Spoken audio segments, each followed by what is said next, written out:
Épisode 28. L'école de la richesse de CEV, un marathon vers la réussite financière. Des cours pratiques de développement personnel, entrepreneuriat et indépendance financière en 40 épisodes audio de 15 minutes chacun.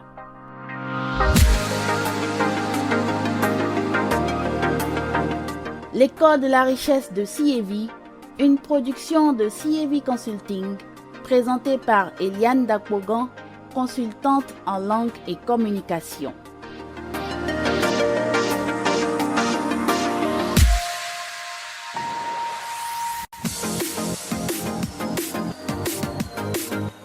Bonjour chers élèves de l'école de la richesse de CEV, bienvenue en classe.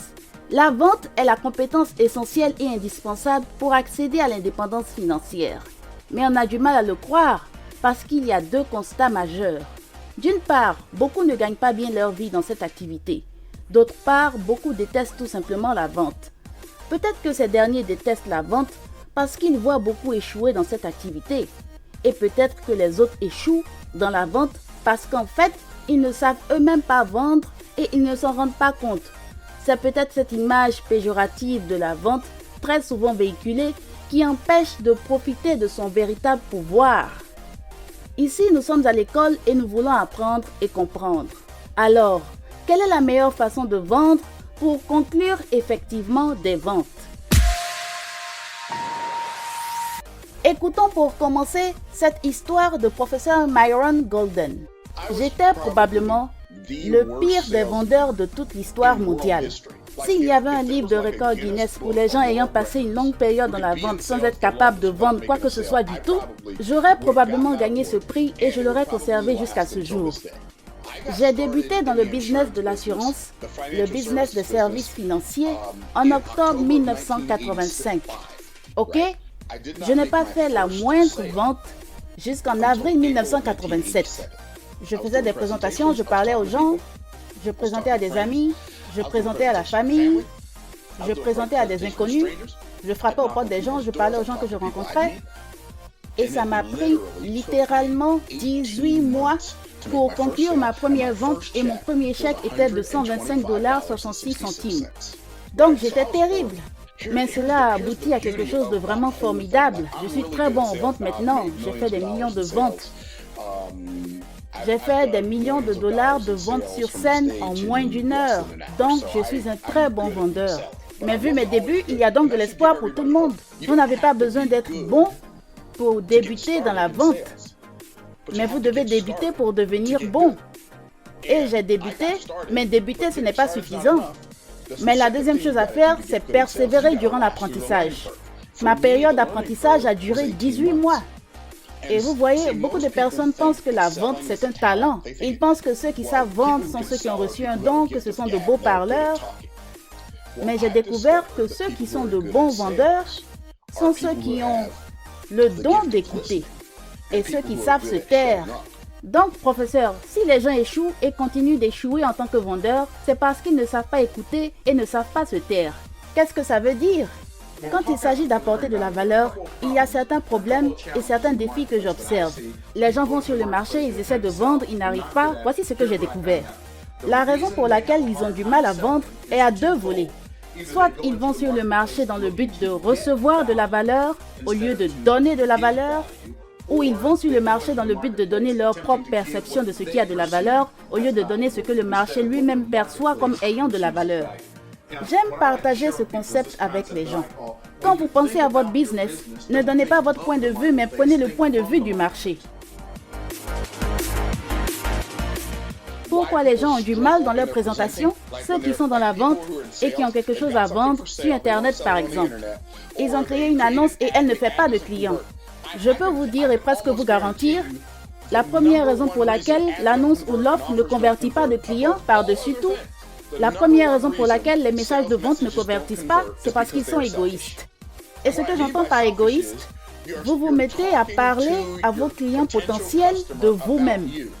Vous leur parlez de votre produit, vous leur parlez de votre opportunité, vous leur parlez de votre site web, vous leur parlez de votre invention, vous leur parlez de votre chose à vous.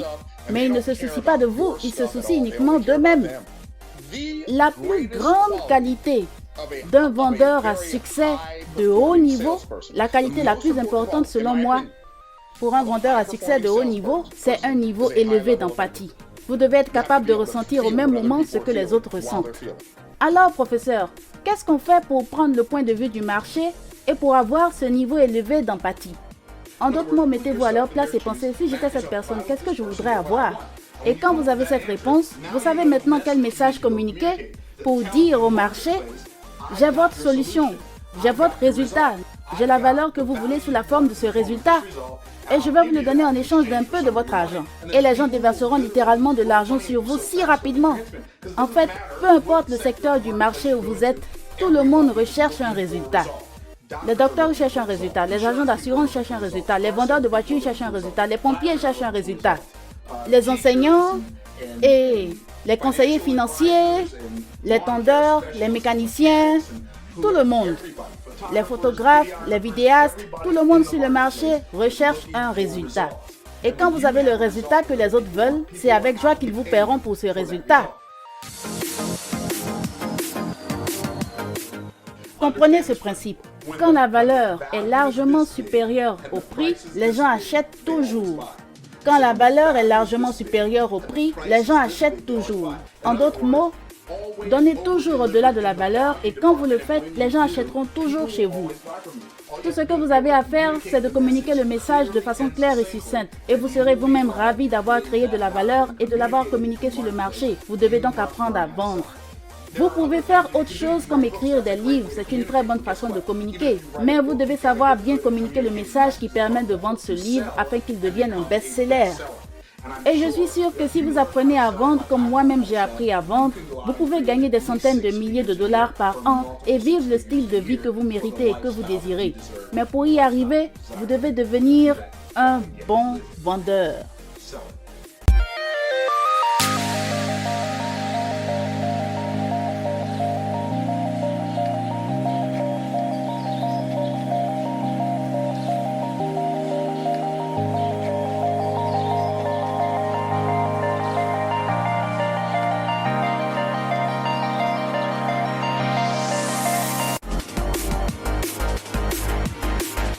Quelle est la meilleure façon de vendre pour conclure effectivement des ventes? Dans la première partie de ce 28e épisode, professeur Myron Golden a mis l'accent sur la nécessité de démontrer de l'empathie envers les prospects et savoir faire ressortir la valeur de ce qu'on a à offrir. Tournons-nous à présent vers professeur Eric Worre, coach international en marketing de réseau. Pour lui, la vente doit être pratiquée comme une consultation. Tout d'abord, ce que vous devez faire, si vous voulez que des gens qui sont concentrés à un endroit précis puissent potentiellement prendre en considération ce que vous avez, vous devez être capable d'ouvrir un peu leur esprit. En ouvrant leur esprit, cela consiste en partie à les amener à imaginer quelque chose de différent de leur situation actuelle. J'ai entendu parler de plusieurs techniques différentes qui ont été utilisées au fil des années. Mais je crois que la meilleure façon de faire, c'est d'agir comme un consultant. Agissez comme un consultant au lieu d'agir comme un vendeur. Vous créez plus de confiance, vous avez une meilleure conversation. Et que font les consultants? Ils posent des questions pour essayer de comprendre la situation, pour essayer d'aider en tant que consultant, pour les aider à passer d'une mauvaise situation à une meilleure situation. Professeur Dan Lok revient aussi sur la nécessité pour le vendeur de bien comprendre le besoin du client potentiel. C'est capital pour pouvoir conclure une vente, surtout quand il s'agit de faire une grosse vente. Avoir la capacité de découvrir les défis et les points douloureux de votre prospect. Je dis toujours, pas de douleur, pas de vente. Le problème, ce n'est pas que vous ne savez pas comment vendre. Le problème, c'est que vous ne savez pas comment faire un diagnostic. La plupart des vendeurs parlent trop. Ils ne savent pas poser des questions. Vous perdez des ventes pas parce que vous n'avez pas de connaissances sur votre produit. Vous connaissez très bien votre produit ou votre service. Vous perdez des ventes parce que vous ne savez pas faire de diagnostic exact pour découvrir les problèmes et les soucis de votre prospect. Vous savez, ce n'est pas votre produit qui guide les ventes du tout. Ce sont les problèmes qui guident les ventes.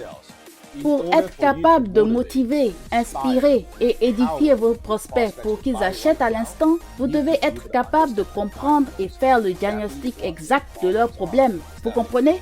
Alors, imaginez que votre prospect se trouve à ce point A et il veut se rendre à ce point C. Entre le point A et le point C, il y a un fossé. Il y a ce fossé. Alors, il est de votre devoir en tant que finisseur de faire comprendre à votre prospect en quoi est-ce que votre produit, votre service ou votre solution peut combler ce fossé. Si vous ne comprenez pas quel est ce fossé, vous n'allez pas conclure cette vente. Si vous ne faites que mettre en avant les fonctions et les avantages, ils ne vont pas acheter. Cela ne les motive pas à acheter. Puis, vous aurez les objections du genre « ça a l'air bon, mais je crois que je vais y réfléchir. Je vous ferai signe plus tard. » Ou bien « contactez-moi dans 6 mois. » Vous savez, quelquefois, le problème n'est pas ce à quoi il a l'air ou ce à quoi il ressemble. Les prospects eux-mêmes ne savent peut-être pas quel est exactement leur problème. Ils peuvent dire qu'ils veulent X, Y, Z et ils pensent que c'est X, Y, Z qui va résoudre leur problème. Or, en fait, ils ont besoin de quelque chose d'autre. Peut-être qu'ils ont besoin de DFG, quelque chose de totalement différent. Mais ils ne savent pas et votre boulot, c'est de leur faire comprendre. Votre boulot, c'est aussi d'aller au-delà même de votre produit ou service. Votre boulot, c'est d'avoir une vue d'ensemble de la situation et savoir comment votre produit ou votre service peut les aider à résoudre leurs problèmes. Malgré tout, il arrive très souvent que des prospects émettent des objections, malgré tous les arguments possibles du vendeur. Dans ce cas, comment gérer efficacement les objections, professeur? On voit ça couramment. Votre prospect dit ceci et vous dites cela. Vous répondez comme ci ou comme ça. Tout cela, c'est bon. Dans mon approche par rapport aux objections, en fait, je n'aime pas gérer les objections. Voici comment je vois la chose. Quand vous pensez à gérer les objections, vous êtes réactif. Vous attendez le prospect. Vous dites ceci, alors je fais cela. C'est comme dans les arts martiaux. Il donne un coup de poing et je fais ceci. Il donne un coup de pied et je fais cela. Vous êtes toujours en train de jouer la défensive. Je préfère plutôt jouer à l'offensive. Je pense que la meilleure défense, c'est une bonne attaque. J'aime neutraliser les objections. J'aime établir le programme de sorte qu'il n'y a même pas d'objection. Quand c'est fait convenablement, il n'y a même pas d'objection. Et autre chose, je n'aime pas utiliser les scripts. Vous ne pouvez pas tout planifier absolument. Vous devez être flexible. Comme Bruce Lee l'a dit, vous devez être comme de l'eau. Pour arriver à le faire, je préfère beaucoup plus neutraliser les objections plutôt que gérer les objections. Neutraliser, c'est être proactif. Gérer, c'est être réactif. C'est dans cette optique de neutraliser les objections dès le départ que professeur Myron Golden parle de démontrer au maximum la valeur de votre produit ou votre service à votre prospect. Nous vous disons au revoir sur cette démonstration de vente de professeur Myron Golden lui-même. Il montre justement comment neutraliser une objection. La plus grande vente que j'ai faite, une vente individuelle, c'était 400 000 $. J'ai fait cette vente à un monsieur que j'avais rencontré ce même jour et que je n'avais jamais vu de toute ma vie. Nous avons parlé, nous avons déjeuné, nous avons tissé des liens et nous avons décidé de faire affaire ensemble plus tard. Puis je me suis dit, pourquoi plus tard? Pourquoi ne pas lui faire une offre maintenant? Donc je lui ai fait une offre de 400 000 $. Il dirigeait une grande entreprise et il avait besoin d'aide pour leur marketing et je lui ai donné des idées pour l'aider dans leur marketing. Et l'offre que je leur ai faite, c'était une offre de 400 000 $ avec un bénéfice de 200 000 $ dans ma poche. Donc je fais l'offre et je dis, c'est 200 000 $ d'avance et 200 000 $ à la livraison. Vous savez ce qu'il m'a dit quand j'ai fait l'offre? Il m'a dit, vous allez faire ça pour nous? Puis il prend son téléphone et il appelle son comptable. Il dit, apportez-moi un chèque de 200 000 $ et nous avons conclu l'affaire sur le champ. Je venais à peine de rencontrer ce monsieur ce jour-là. Je lui ai seulement fait une présentation d'à peine 15 minutes sans flipchart, sans brochure, rien. J'ai tout simplement dit ce que je pouvais faire pour lui et il a dit, je prends cette affaire. Quand je fais une offre, elle est faite en sorte que les gens achètent. L'école de la richesse de CEV, une production de CEV Consulting présentée par Eliane Dakogan, consultante en langue et communication. Avec le titre Monolith, musique du générique et du fond sonore, réalisé par Aerio. L'école de la richesse de CEV, un marathon vers la réussite financière. Des cours pratiques de développement personnel, entrepreneuriat et indépendance financière en 40 épisodes audio de 15 minutes chacun.